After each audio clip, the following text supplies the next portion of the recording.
Good morning. It's a little bit before 7 o'clock. I'm just showing you the inside breakfast area. Boots off. Right up there is the general store. I just walked up from my little mini cabin. They open at 7, so I'm a couple minutes early. It's about 5 of. But about to get some coffee and some bananas and get ready for an 8 o'clock shuttle. Oh, some donuts right there. And get ready for the 8 o'clock shuttle. 20 miles up trail, slack pack back here. Rained hard overnight, but it appears to have stopped raining right now, so that's a good thing. We'll see how the rest of the day goes, and we'll check in a bit. Hey, there you go. So here's a little bit more of Boots Off. That's the main building. That's where that kitchen area was, and there's a hostel in there. These are the little mini cabins.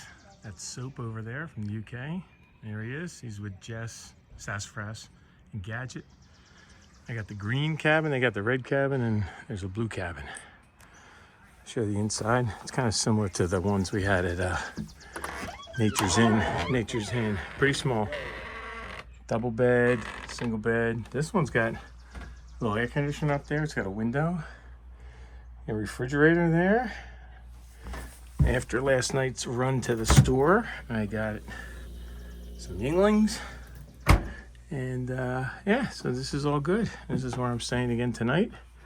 After we go do our 20-mile slack pack today. And it rained hard last night, but the sky is partially blue, partially cloudy. So we might get a little wet, but we might not get soaked. So we'll see how it goes.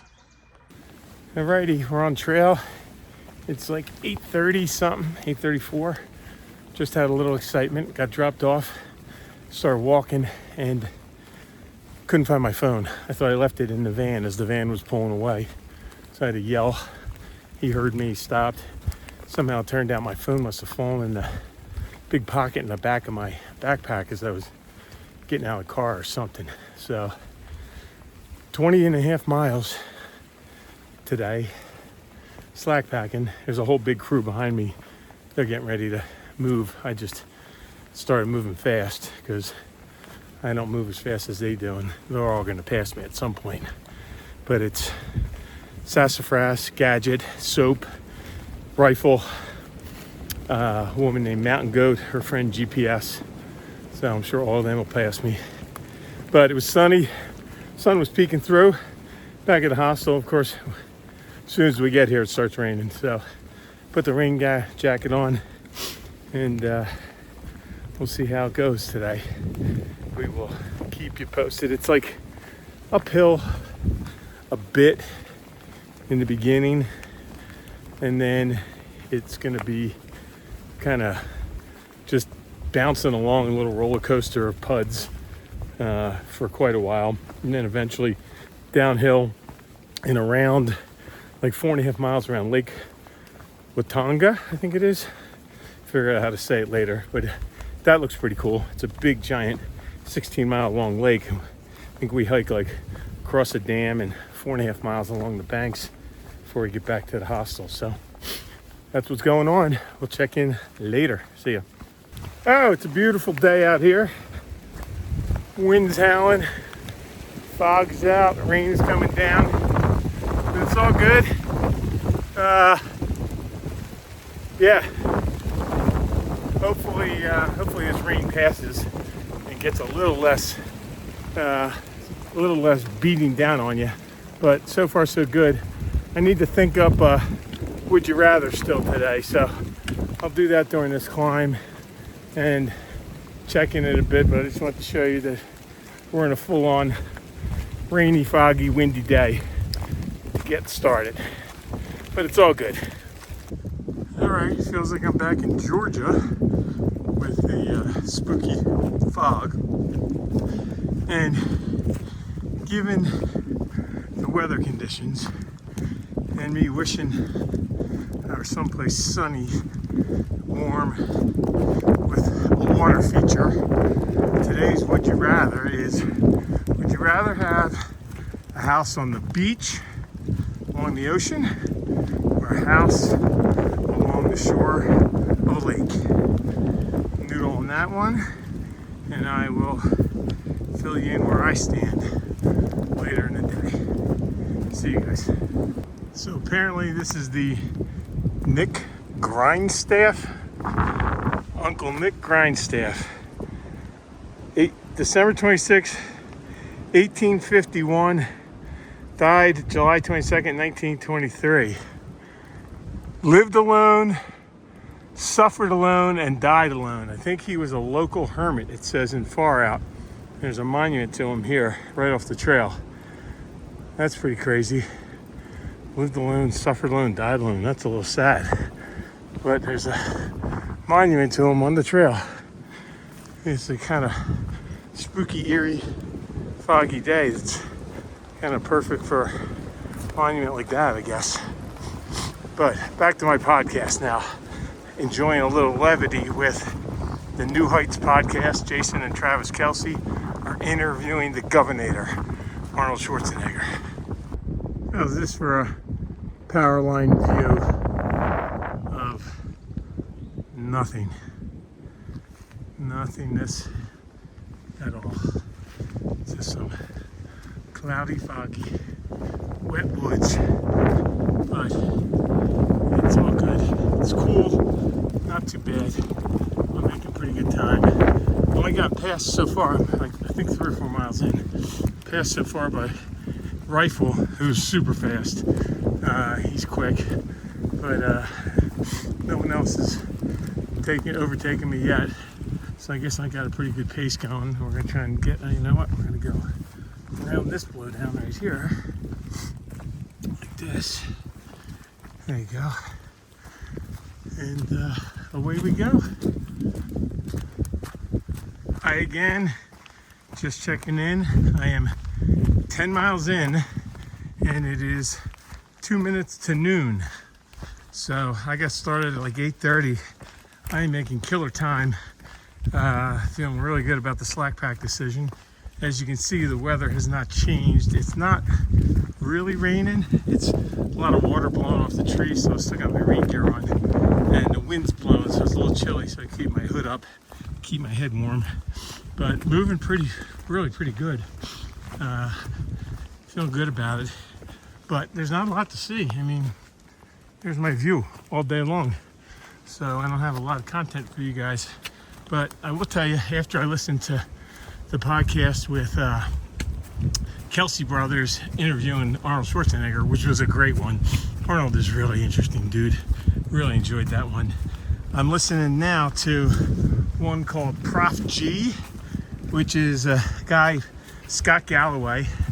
He's a professor, business school at, I want to say Columbia, I'm pretty sure.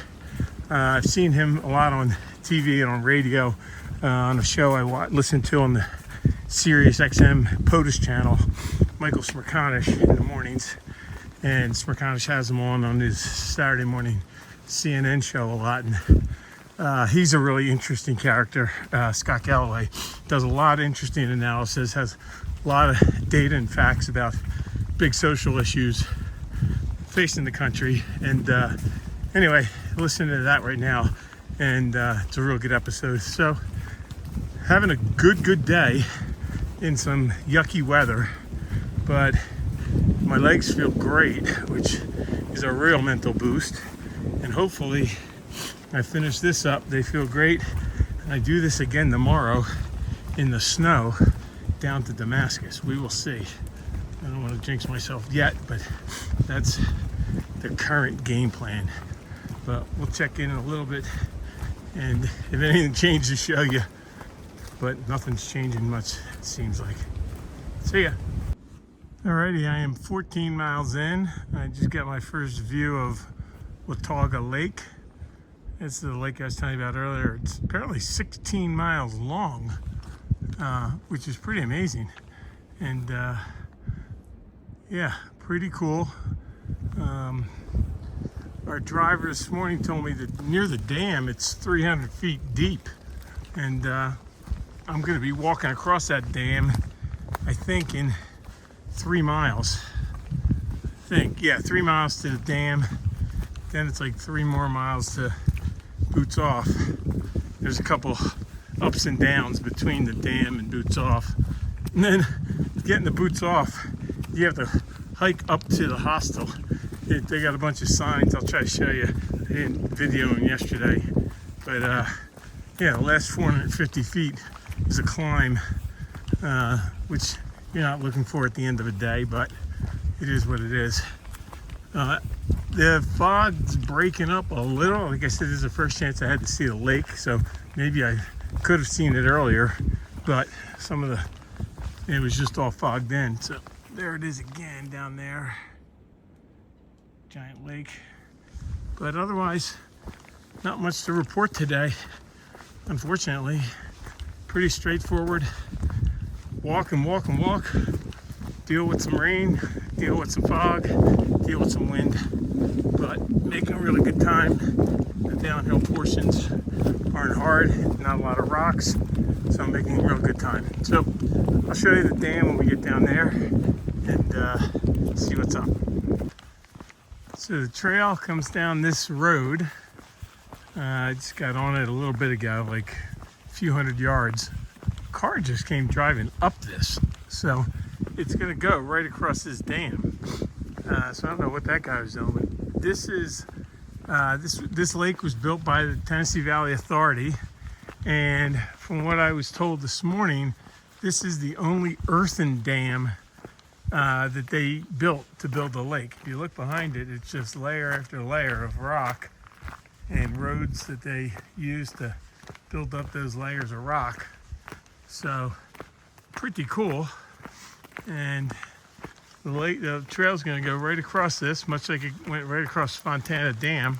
It's going to go right over the dam at Watauga Lake. Here's a better view of what's going on down here in the back of the dam. They probably excavated it from up there. And down in that valley behind me, you'll see, I'll show you when we get up here. But look at this, the sun's coming out now. Been hiking in the clouds all day in the rain, now the sun's coming out. Let's get up here, I'll show you a little more. Alrighty, built in 1942 to 1949, 900 feet long, 318 feet. Look out there, you see those things, they remind me of the big towers that are at Hoover Dam. If you've ever been out there, got a couple of those. Pretty cool. We're gonna go right across here. But if you look back down this way, like they must have been excavating off of that and off of that there to build some of this, and it goes way back down in there. Really pretty cool.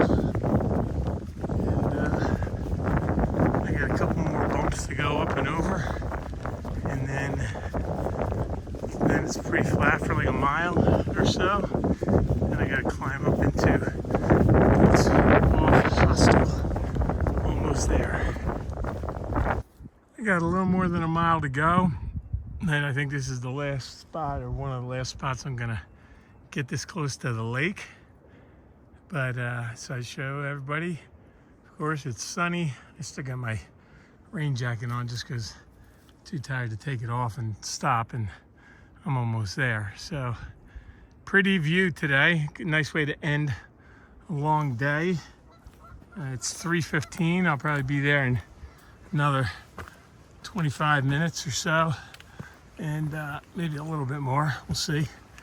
I'll show you that hill climbing up there, but I'll do the would you rather right now. Would you rather have a beach house on the beach or a lake house on the lake, on the shores of a lake? This one is not a hard one for me. I would 100 times rather have a house that looks out on that right there, or something like that, than a house on the beach.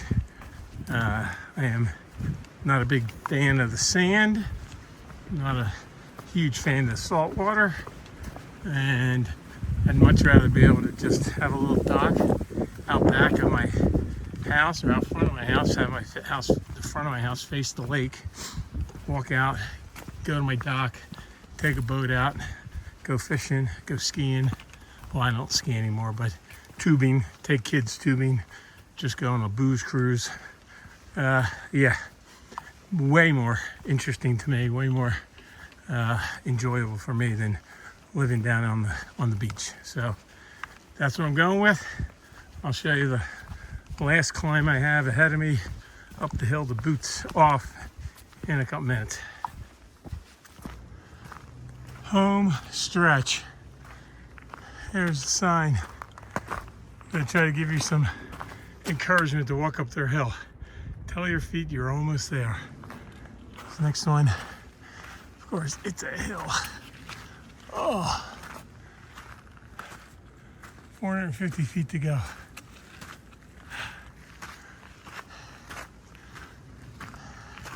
Twenty and a half miles today. It's 3:42. Look, don't worry, just a little further. We're gonna do it. Great freaking day. Start off scary weather. Now the sun is shining. And tomorrow, I'm gonna try and do it all again. There's a rest stop if you can't make it up the hill. But I'm making it up the hill. This one, 250 feet to go. You made it. They obviously have a good sense of humor here for their last climb of the day. And as soon as I turn this corner, you'll see there's a couple of porta potties, but right down there is the hostel, and right down to my left, right through there, that's my bunk. So, did it. I'm here, and it was a good day. See you guys.